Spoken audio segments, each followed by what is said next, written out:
বলিউড অভিনেত্রী শেফালি জরিওয়ালার মৃত্যুর কারণ নিয়ে ধোঁয়াশা কাটছেই না।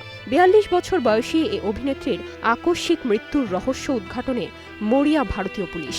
হৃদরোগ নাকি অন্য কোনো কারণ, এ নিয়ে চলছে জোর গুঞ্জন। গুঞ্জনের মাঝে সামনে এসেছে নতুন তথ্য। ময়নাতদন্তের প্রতিবেদন বলছে, শুক্রবার রাত ১০টা থেকে ১১টার মধ্যে মৃত্যু হয় শেফালির। মৃত্যুর কারণ হিসেবে উল্লেখ করা হয়েছে দ্রুত রক্তচাপ কমে যাওয়া এবং হার্ট অ্যাটাক।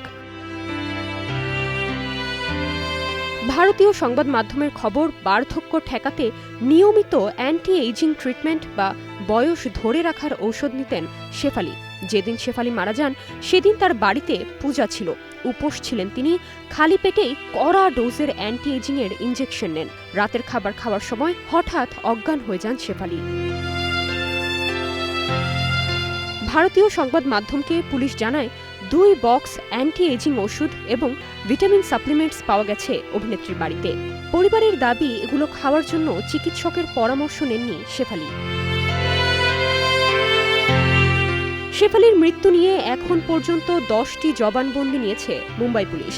এগুলোর মধ্যে সন্দেহজনক কাউকে খুঁজে পায়নি তারা। এদিকে ময়নাতদন্তের রিপোর্ট থেকেও এই মৃত্যুতে কারো ষড়যন্ত্র বা সন্দেহজনক দিক পাওয়া যায়নি বলে জানায় কুপার হাসপাতাল। Nirjona Nusrat, star news.